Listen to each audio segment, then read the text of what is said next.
तो भाई आज बात करेंगे generational trauma. Generational trauma trauma क्या होता है? कोई ऐसी घटना हुई जिसकी बहुत गहरी छाप मन पे पड़ जाती है और उससे डर लगता है, उससे चिंता होती है, उससे एंग्जाइटी हो सकती है, गिल्ट हो सकता है। मतलब डर के जितने रिलेटिव्स हैं, ये सब उसमें आ जाएंगे ट्रॉमा में। तो ये जो है जनरेशनल ट्रॉमा, इसका मतलब है कि पीढ़ी दर पीढ़ी कुछ प्रकार का ये जो डर है, ये शिफ्ट होता रहता है और ये किसी भी रूप में फिर आपके जीवन में प्रकट हो सकता है, जैसे कि स्ट्रेस, एंग्जाइटी, गिल्ट, सैडनेस।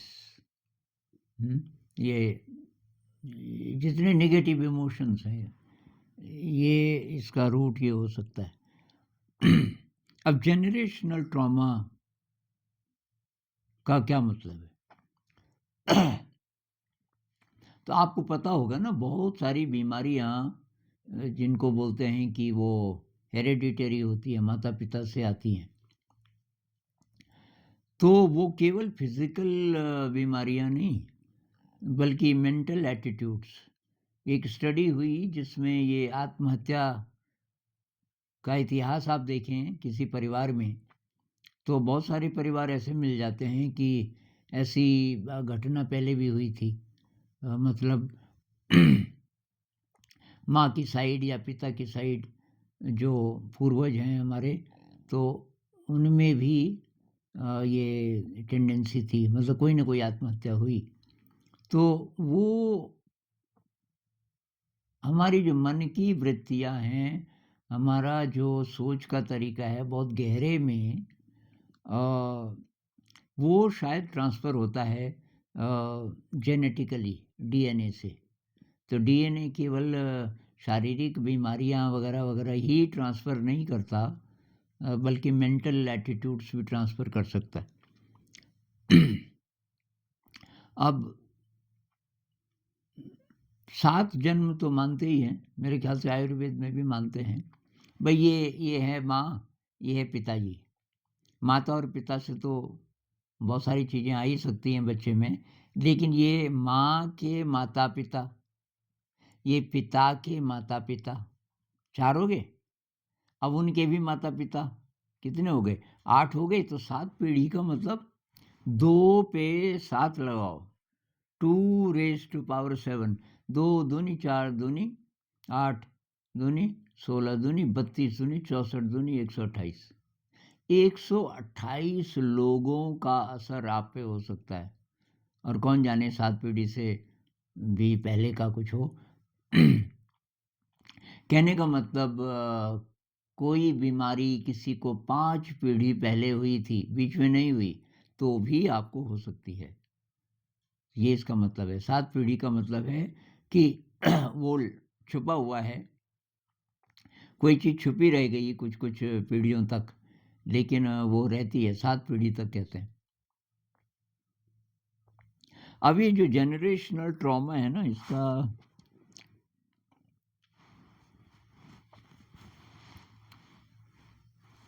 इसका मैं एक उदाहरण दे सकता हूँ कि मान लीजिए कि आपके पूर्वज 1-2 पीढ़ी पहले मिट्टी के बर्तन बनाते थे, और जब भी अचानक बारिश आ जाए, आपने बहुत सारे बर्तन बना के रखे हुए हैं सुखाने के लिए, और अनएक्सपेक्टेड सुबह तक सब ठीक-ठाक था, इसलिए आज आपने बहुत सारे बर्तन बना दिए कि भई धूप होगी, धूप में थोड़ा बहुत सूख जाएँगे। अब अचानक बारिश आ गई और आपके पास ऐसी जगह थी नहीं जहाँ इतने सारे बर्तनों को रख सकें सुखाने के लिए, कम से कम बारिश से बचाने के लिए, और बहुत सारे बर्तन बेकार हो गए। और ये बार-बार होता रहा और सर्वाइवल बहुत मुश्किल हो गया उस पीढ़ी के लिए।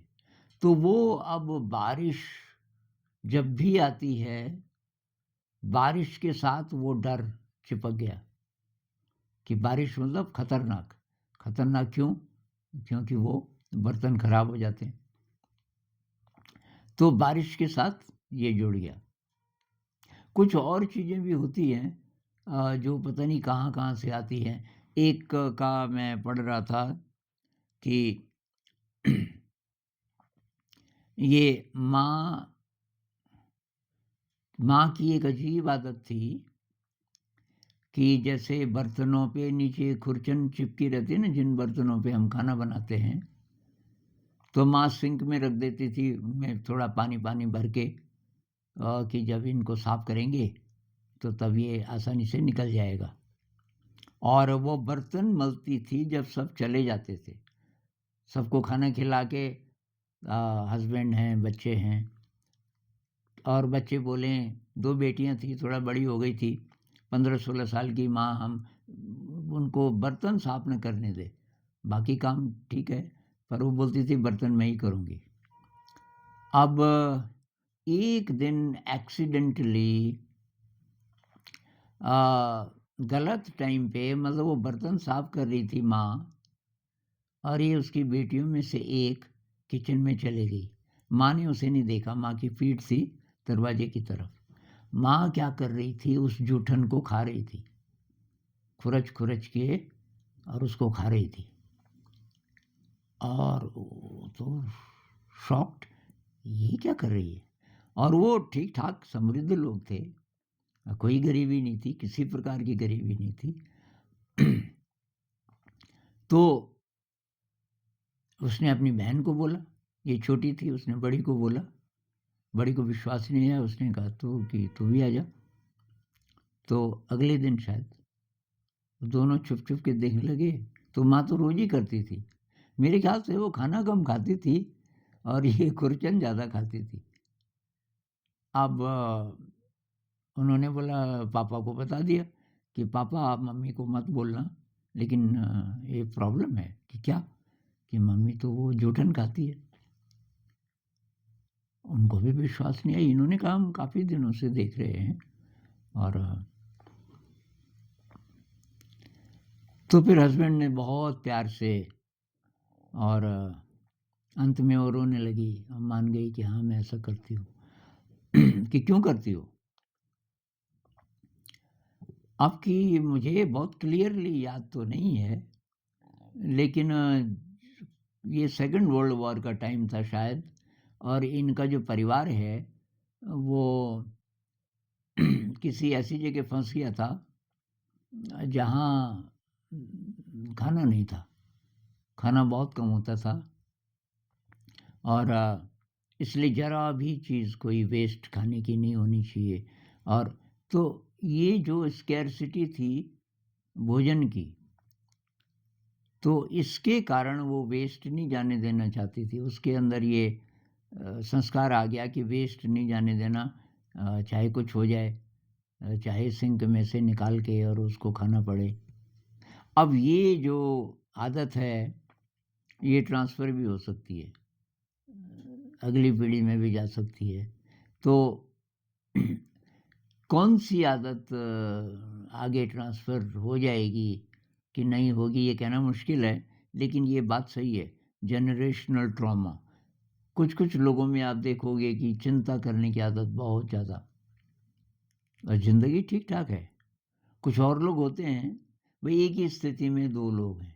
एक ही जैसी मान लीजिए 2 लड़कियाँ हैं, एक ही जैसी जॉब करती हैं, एक ही जैसी फैमिलीज़ हैं और ख़ास कोई सोशल इकोनॉमिक डिफ़रेंस नहीं है। लेकिन एक बहुत ज़्यादा डरी-डरी रहती है, बिना मतलब और दूसरी मस्त रहती है। तो ये जो डरी-डरी रहती है, उसके परिवार में जाओ, माता-पिता प्यार करते हैं, सब ठीक-ठाक है। परीक्षा का भी कोई प्रॉब्लम नहीं है, अब तो जॉब भी लग गई, जॉब भी ठीक है। तो ये डर कहाँ से आया? तो पहले का है।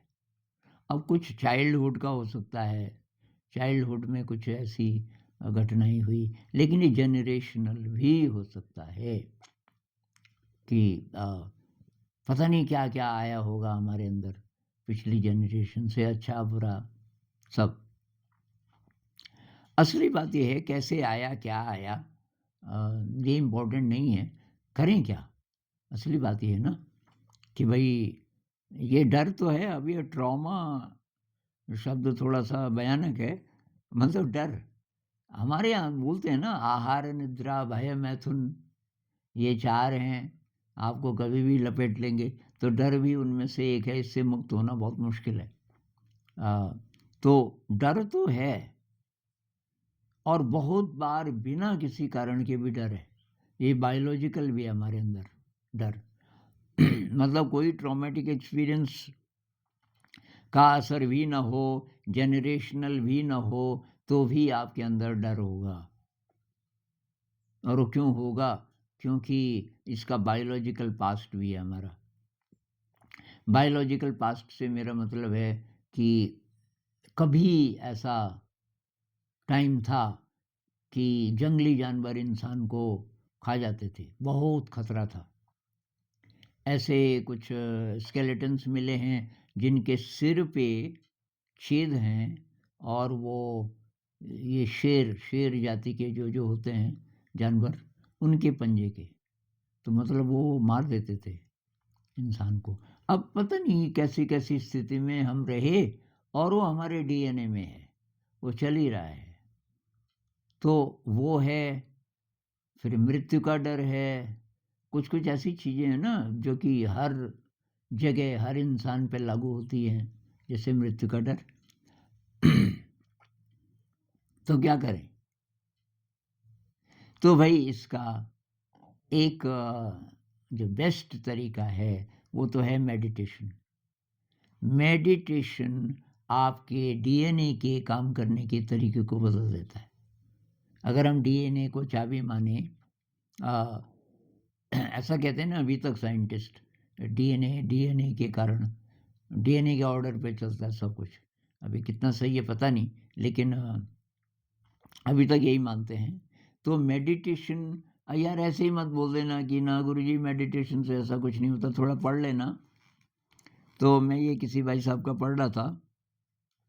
Meditation and mindfulness practices can physically change gene expression, often within hours, by acting as a powerful tool for epigenetic regulation rather than altering the DNA sequence itself.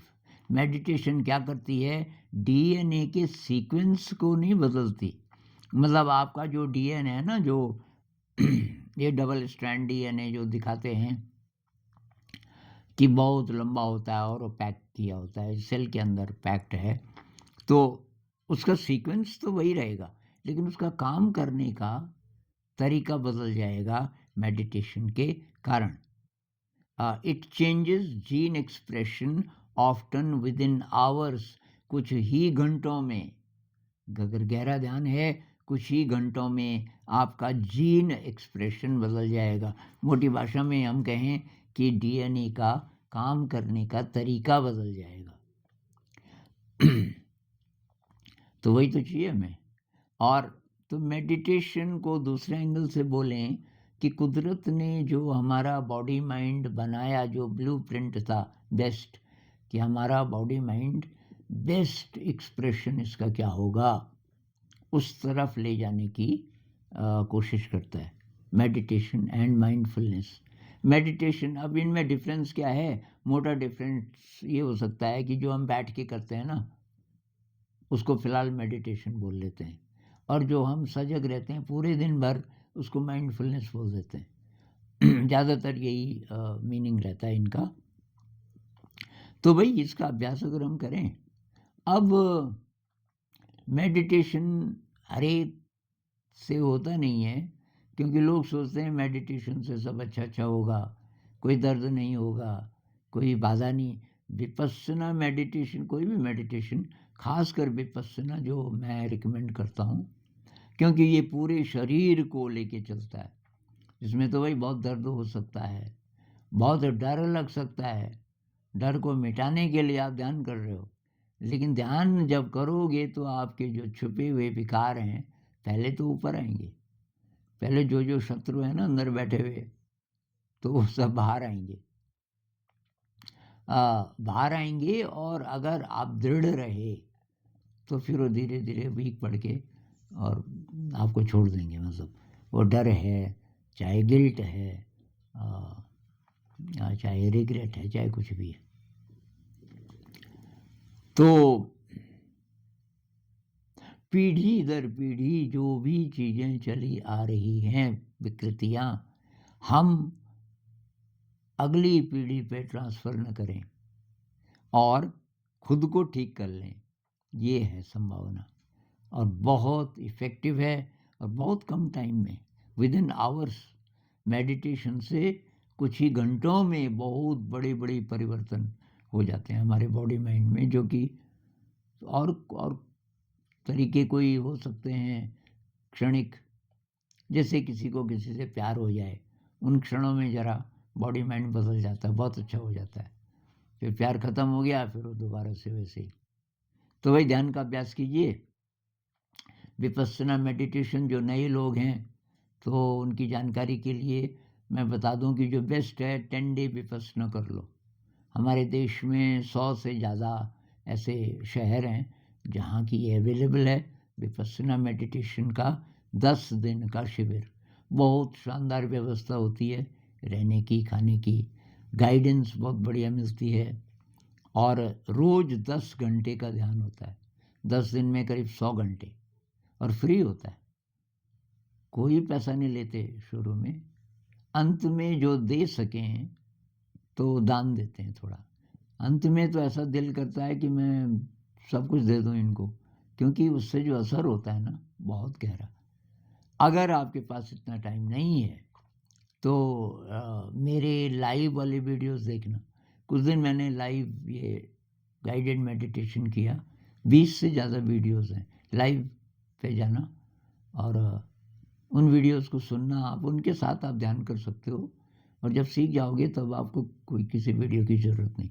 तो सीखने के लिए शुरुआत में मदद ले सकते हो। अब भाई, ये मैं कई बार बोलता रहता हूँ, पर बहुत सारे लोग नए होंगे। ध्यान तब सफल होगा जब आप शील का भी पालन करोगे और पारमिताओं को बढ़ाओगे। शील में क्या है? हिंसा नहीं करना, झूठ नहीं बोलना। झूठ में ये सब आ जाता है, ये धोखा देना वगैरह वगैरह। अच्छा, या किसी को चीट करना। तो हिंसा नहीं करना, झूठ नहीं बोलना, चोरी नहीं करना, और ब्रह्मचर्य का पालन करना है, नशा नहीं करना। ये मुख्य मुख्य बातें हैं, और पारमिताओं में आती हैं ये चीज़ें। ग्रेटफुलनेस, कृतज्ञता की प्रैक्टिस करनी है। रोज़ सुबह उठ के कि हे ईश्वर, हे अल्लाह, मैं ग्रेटफुल हूँ। मेरे जीवन में आज के दिन हवा है सांस लेने के लिए, मेरा हार्ट ठीक से काम कर रहा है, मेरा शरीर ठीक है, अब मेरे पास रहने की जगह है, मेरे पास कपड़े हैं, मेरे पास भोजन है, आज के दिन सब कुछ है मेरे पास। I am grateful. विनम्रता का अभ्यास और सेवा की भावना, केवल भावना नहीं, मतलब सेवा का कुछ न कुछ काम करना है। ये हुई पारमिताएँ। ये और भी बहुत सारी हैं, पर मुख्य मुख्य मेरे ख्याल से विनम्रता, कृतज्ञता, सेवा, इन तीनों को हम अपना लें तो ये भी बहुत बड़ी बात है। और रोज़ रोज़ रोज़ इसका अभ्यास। ये जो लोग कहते हैं कुछ दिन गुरुजी ये ध्यान ठीक हो रहा था, आजकल नहीं हो रहा है, वो नहीं हो रहा था कुछ दिन भी। भाई, ध्यान ऐसी चीज़ है कि वो छोड़ ही नहीं सकते आप। ध्यान अगर ढंग से आप सीख गए, वो आपके जीवन में ऐसे शामिल हो जाता है कि तब ये असंभव है। जैसे हम 4 टाँग पे चलते थे पहले बचपन में, 9-10 महीने तक, हाथों से भी पैरों से भी। अब आप हो गए 1.5 साल के, 2 साल के, और धीरे-धीरे अब आप बड़े हो गए। 2 टाँग पे चलना कब का सीख गए। क्या ऐसा होता है कि मैं कुछ दिन गुरुजी 2 टाँग पे चला मैं काफ़ी दिन, अब फिर मैं भूल गया, बीच-बीच में मैं भूल जाता हूँ, तो ऑफ़िस जाता हूँ तो फिर वो 4 पैर पे, ऐसा होता है? भाई, 2 टाँगों पे चलना जब आप सीख गए, आप कभी ये 4 टाँगों पे नहीं चलते। तो ऐसे ही ध्यान भी है भई। मेरी ज़िंदगी में तो ध्यान आया बस, ध्यान सबसे पहले है, बाकी बाद में। उसके लिए कोई शादी छोड़नी पड़े, मीटिंग छोड़नी पड़े, जॉब छोड़ना पड़ जाए, पति छोड़ना पड़े, पत्नी छोड़नी पड़े, परिवार छोड़ना पड़े, अगर ऐसी नौबत आ जाए, वैसे ज़रूरत नहीं है लेकिन बहुत ज़्यादा अपोज़िशन है कि बिल्कुल नहीं, ध्यान नहीं कर सकते यहाँ, तब क्या करोगे? तो मेरा तो ये रहा भई, मेरे लिए ये सबसे पहले है। ध्यान करते हुए मैं सारी सेवा कर लूँगा, सबकी देखभाल भी कर लूँगा, पर इसमें अगर बाधा है तो मैं नहीं रहूँगा यहाँ, तब मैं कोई ना कोई विकल्प ढूँढूँगा। तो ध्यान को अपनाइए, ये जनरेशनल ट्रॉमा हो, चाहे कैसा भी ट्रॉमा हो, चाहे कैसी भी और प्रकार की प्रॉब्लम्स हों, सब ठीक हो जाएगा, अगर आप सचमुच ध्यान करोगे।